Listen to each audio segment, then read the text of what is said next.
Hey everyone, so this is Unit 3, Lesson 4. We're going to solve quadratic and quadratic-like equations without factoring, but know that if it is factorable, that's always a valid way to solve it. This is my second attempt recording this video, so just bear with me if I go a little fast. You'll just have to pause it. But the 4 ways to solve quadratics that we talk about in this class are factoring, square root property, quadratic formula, and completing the square. We already did in Unit 2, Lesson 4, solve by factoring. You also talked about it probably in Algebra 1 and 2. In Algebra 1 and Algebra 2, you probably also covered the square root property, though you may not have called it that. But in all of these, we really talk about quadratics and how to solve them. In Algebra 2, you may or may not have gotten to completing the square. So remember, when you're factoring, you're going to break it down from something like ax squared plus bx plus c equals 0 into something that is in 2 parentheses, the product of 2 binomials. If it is the square root property, you won't have a linear term. You'll just have your, just have your quadratic term. So something like x squared equals c. For quadratic formula, it needs to be in standard form once again. So ax squared plus bx plus c equals 0. And if it's not quickly factorable, you can just use x equals negative b plus or minus the square root b squared minus 4ac all over 2a, as I kind of sing it along with that Pop Goes the Weasel song that I know you guys all love so much. And then last is completing the square, which would not have an a. It would just be x squared plus bx plus c is equal to 0. And this is actually going to be a perfect square trinomial, and that's what we're going to look at first. Is you're completing the square process. You're forcing one side of the equation to be a perfect square trinomial. All right, so remember that a perfect square trinomial has a set pattern. You have a squared plus 2ab plus b squared, or you have a squared minus 2ab plus b squared. This one factors as a plus b quantity squared, where this one factors as a minus b quantity squared. All right, so when you solve those then, by completing the square, you end up with the form x minus h quantity squared plus k, or equals k, depending on what stage of the problem you're in. All right, so it must be a perfect square trinomial in order to do that. And so to find that perfect c to make it factorable, we just have to do a little manipulation. So if you have x squared plus 2/3 x, and we want to find c, so plus c, label this underneath. All right, well, c, the formula for c is always b divided by 2, square it. So in this particular case, we're going to take 2/3, which is our b. We're going to divide it by 2, and then we're going to take this whole thing and square it. You could distribute the square even now, but this is equal to 2/3 times, and remember this is over 1, so I'm going to flip that, keep, change, flip. 1 over 2 squared. The 2's cancel out, and I end up with 1/3 squared is 1/9. That 1/9 is your c term, so it actually goes right here. And then when we're factoring, the square of that goes. So we get the square root of x squared, we get the square root of 1/9.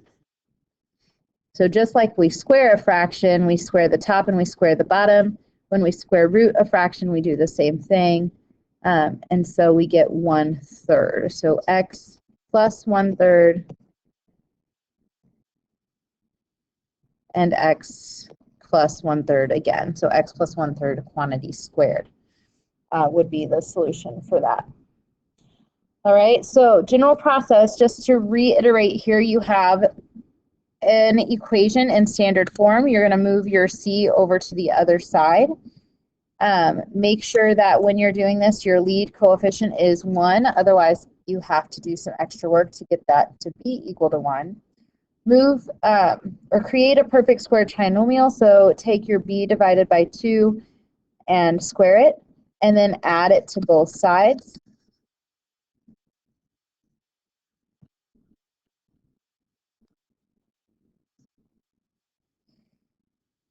And then factor your perfect square trinomial. So using that pattern above, square root, whatever sign is second, or first, excuse me. And that's equal to a number. And so then you can solve by rooting it. So we're going to take the square root of both sides, and that will give us our value. Okay, so now let's practice that. So we get x squared plus 10x minus 3 equals 0. So I'm going to add 3 to the other side. And I get x squared plus 10x equals 0. I need to find the c term that goes here. So I'm going to take 10 divided by 2 and square it. So that's 25. 5 squared is 25. So plus 25 on both sides of your equation. Oops, I just realized I didn't add my 3 here. Sorry. Okay, now, so for the left side, we can then factor it. So we have x plus 5 squared, and you could even leave this as 5 squared when you plug it in. 10 divided by 2 squared is equal to 28. From there, we're going to use our square root property to solve, so we're going to square root both sides. So we get x plus 5 is equal to plus or minus the square root of 28. Now, we have not done this in this class, but you should have done it in both geometry and algebra 2 and some in algebra 1 is reduced radicals. So the perfect square, a perfect square that goes into 28 is 4. Well, it's 4 times 7. And we want to take the square root of both of those. So x plus 5 is equal to plus or minus 4, oops, excuse me, 2, which is the square root of 4, square root 7, which doesn't have one. All right, so reducing your radicals, pull out your perfect squares. Last step here is I'm going to subtract the 5 over, and I'm just going to stick that in the front. So negative 5 plus or minus 2 root 7. Okay, so moving into quadratic formula, and the first time through I recorded this, I played that obnoxious Pop Goes the Weasel song that I know you guys all love so much. In fact, so much that I will give you 5 points extra if you sing it in class tomorrow, or whatever day I have you. Plus, that'll see how many people are actually listening to me right now. But it has to be in standard form, and it has to be set equal to 0. And then we can say that x is equal to negative b plus or minus the square root of b squared minus 4ac all over 2a. All right, and so working that out, just looking at some of the different types of solutions you could get. If we have 4x squared, and I'm going to go ahead and get this set to 0, so we're going to move everything to the left, minus 12x plus 9 equal to 0. So that a equals 4, b equals negative 12, and c equals positive 9. So watch your signs there. Make sure you subtract or add to the left first. So negative b, so the opposite of b, so positive 12, plus or minus the square root of b squared minus 4 times a, which is 4, times c, which is 9, all over 2 times 4. All right, well, inside here is what's called your discriminant. We'll talk about that in a future unit, but for right now, we're going to just solve that out first. So we end up with 12 plus or minus, and if you do that out in a calculator, you get 144 minus 144, so minus 0, divided by 8. 2 times 4 is 8. All right, so x equals, and this just kind of goes away, and that's 12 over 8, which reduces by 4 to 3 over 2. So x is the solution set, 3 over 2.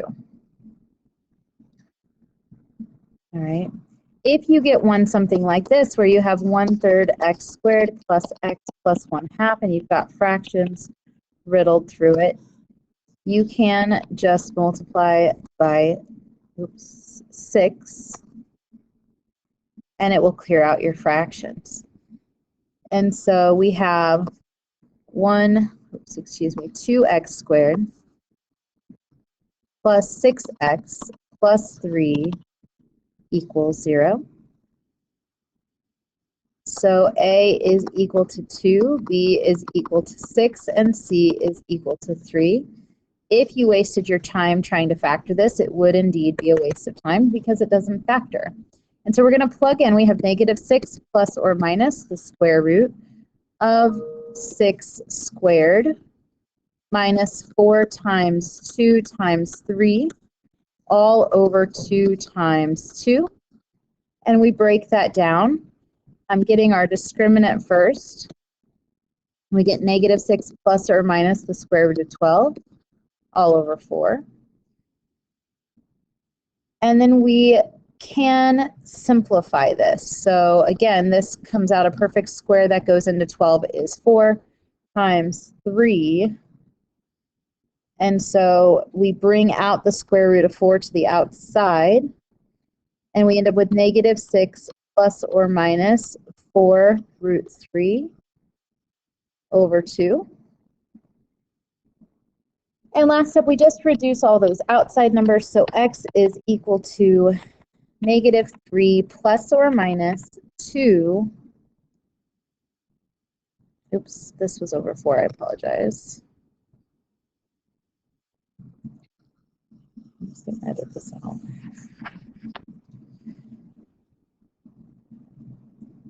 So we can take the square root of 4 out, and we get -6 plus or minus 2 root 3 all over 4. All of these outside numbers have a 2 in common, so we can go ahead and reduce them and state that x equals -3 plus or minus root 3 over 2.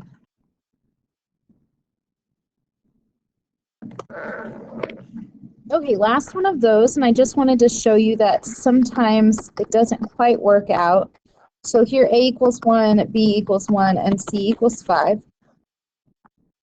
And so we're just going to plug in right away. So we have the opposite of b, plus or minus b squared minus 4 times a times c, all over 2 times 1.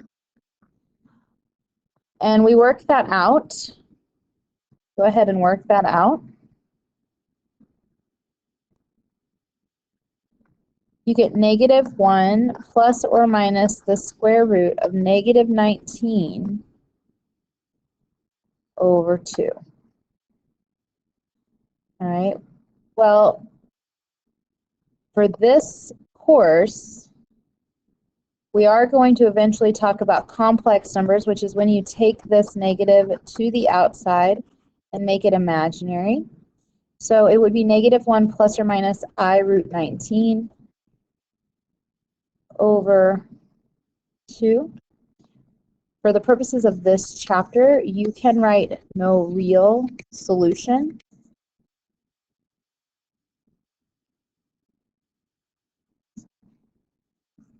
Anytime you get something like this. So for now, this is fine. Okay, no real solution because it is technically complex, and so it's not like non-existent. It's just no real. All right, so the next thing we're going to look at is something we looked at already a little bit, and that is utilizing U substitution for your quadratics that are not standard quadratics. They look like quadratics and can be solved similarly to them. And so you'll see you have a quadratic term, and then you have a linear term. And those terms are the same, minus the exponent. All right, so you have a quadratic term and a linear term, and you're going to use U substitution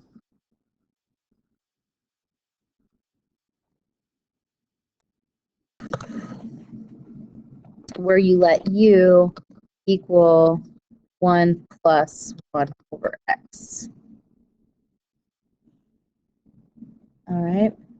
And you can use any variable you want. It's just called U substitution for some reason that I probably knew a long time ago. All right, so here we go, and here's what this looks like. So if we look at this problem here, you can clearly see, hopefully, that this and this are the same. That is pretty much where our boundaries stop, though. So you can either use U substitution, or you can FOIL this all the way out, combine like terms, and then refactor. It's up to you. I'm going to show you U substitution, though, and we're going to let U equal x plus 5. And so then x squared minus x minus 10 is equal to 0. We can, and I shouldn't have used x, sorry. U squared minus U minus 10 equals 0. So I'm not going to use factoring because there's nothing that multiplies to negative 10 and adds to negative 1. But what I can do is use quadratic formula. So I have U is equal to 1 plus or minus the square root of negative 1 squared minus 4 times A times C all over 2 times A. All right, so working again with your discriminant first, if we solve this out,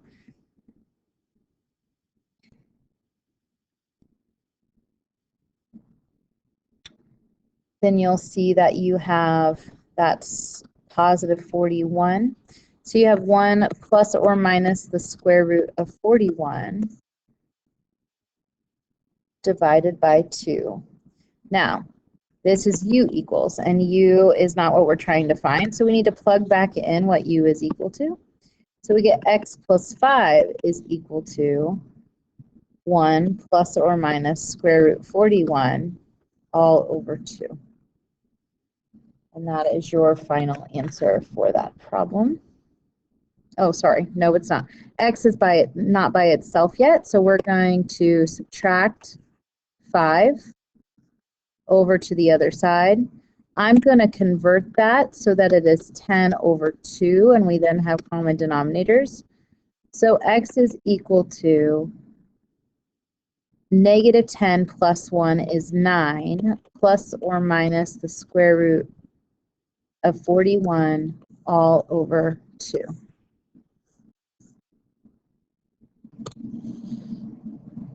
And that's it. So I know that one is probably one of your more complicated problems that you'll get out of this unit. As far as the quadratic formula and completing the square, you've seen that before, and we will do it again. So just be aware of U substitution, especially for like college or calculus if you're going in that direction, because you'll use it then. For this one, this is also a quadratic-like equation, and I want to show you why. When you think about standard form for a quadratic, and we could use what's called U substitution here, because you could rewrite this as U squared. Because if we take U cubed and square it, it is then x cubed and squared, it is then x to the 6th. So if we let u equal x cubed, we can replace both of these. Now, but what I want you to notice is that this is 6 and this is 3, so if we multiply 6 by half, we get 3. If that is the case, then you really can just straight factor it. This first one is going to be cubed, as is the second one. That is where we get x to the 6th power. And then what multiplies to negative 27 and adds to negative 26? Well, that's negative 27 and positive 1, and those are equal to 0. Well, both of these are perfect cubes.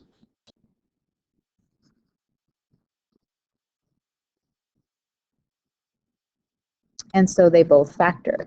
This first one will break down as x minus 3, and then x squared, opposite sign, product of the two, 3 squared.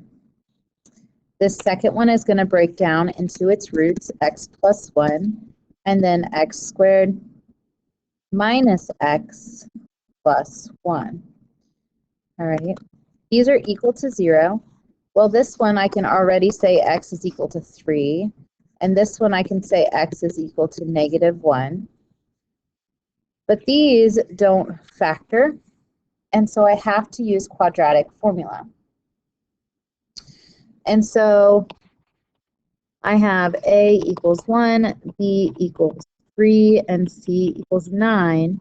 I'm going to do negative 3 plus or minus the square root of 3 squared minus 4 times a times c all over 2 times a, which is 1. Excuse me.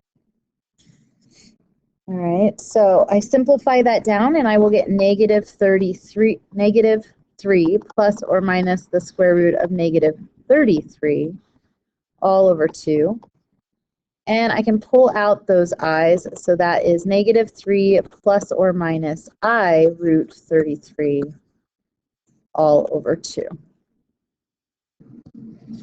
Likewise, I can plug this one in too, so I have opposite of b plus or minus the square root of b squared minus 4 times a times c all over 2 times a. And we solve that out, you'll find that you get 1 plus or minus the square root of negative 3 over 2. And then we take out that I. So 1 plus or minus I root 3 over 2. And so we have 2 real and 2 imaginary, which is technically then 4 imaginary solutions. Okay, so lots of answers for that one. All right, so this last one, we're still going to use U substitution for this one instead of just straight factoring, because we have this x over x minus 2. And right here you'll see we also have x over x plus 2, excuse me. So we're going to let U equal x over x plus 2. And so we have U squared equals 4u, and that 4 comes from right here.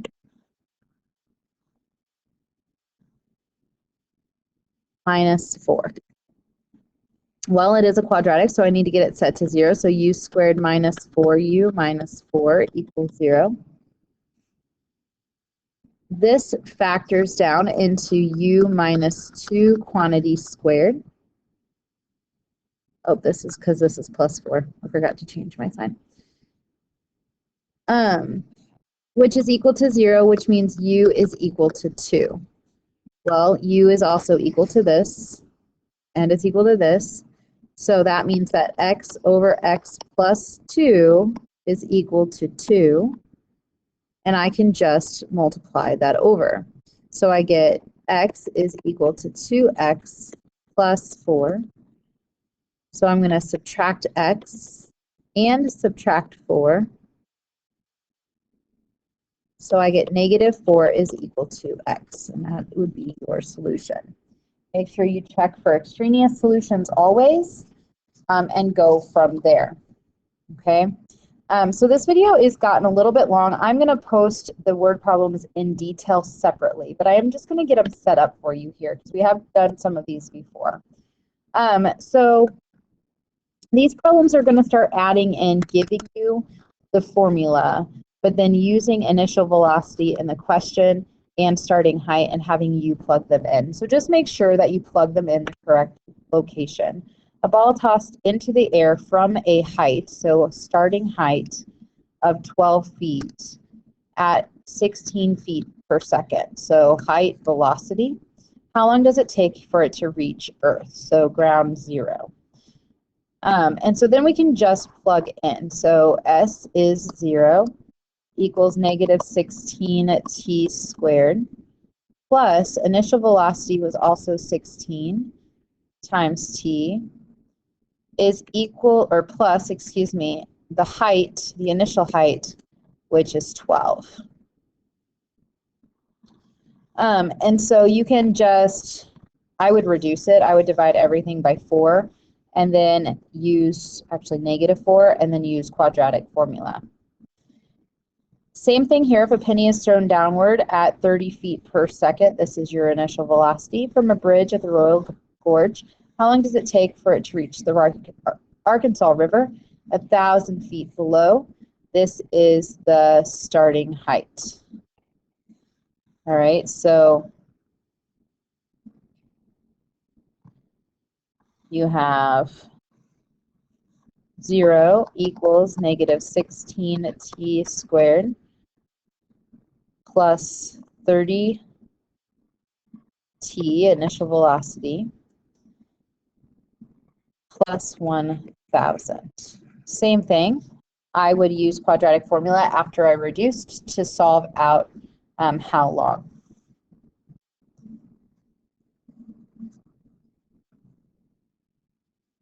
For area ones, draw a picture. The only difference between these and the area ones in unit 1 is that this is covering area. So we have area is equal to length times width. For this one, you have a rectangle and the dimensions on the long side are 8 feet longer than the wide side.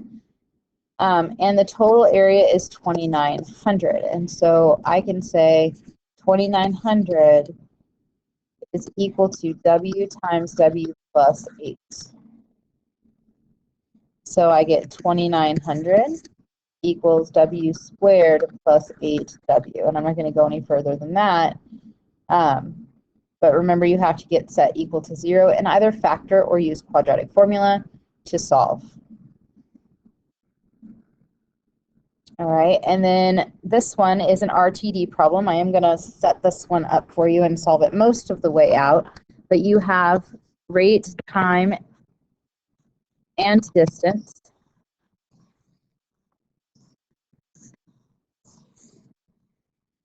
A jet flew from New York to LA, a distance of 4,200 kilometers. So to New York to LA is 4,200 kilometers. The speed for the return trip, so from LA, going the same way, is also 4,200 kilometers. The speed was faster on the return trip than on the outbound trip, so you can use x plus 100 and x, the speed for the return trip was, yes. And then, if you remember, distance divided by rate equals time. I don't know why I put 10. And so we can take 4,200 divided by x plus 100 and 4,200 divided by x. All right, so then it says it took 13 hours. And so a jet flew a distance of 42 the speed for the return was 100 faster, and then the total time is 13 hours. So that means when we add to time plus from time,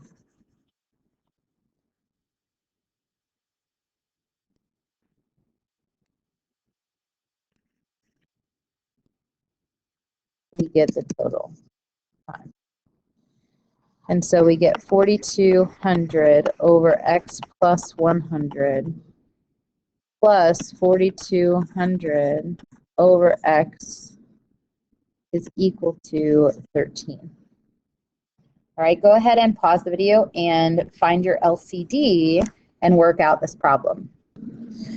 Okay, if you just take a quick look at this, you'll see that my LCD was x and x plus 100, so I multiplied that through by everything, canceling out those denominators. And so this red is my next line. Then I just distributed into everything and got this as my next line. Last, I put it in standard form and flipped it all at the same time. From here, you will solve with your quadratic formula or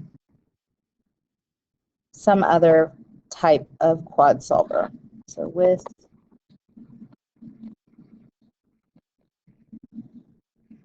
solve with your quadratic formula. All right, that is really sloppy. When I did this on paper, it was so much neater. Okay, but sorry about that. You guys have a great night, and as always, let me know if you have any questions.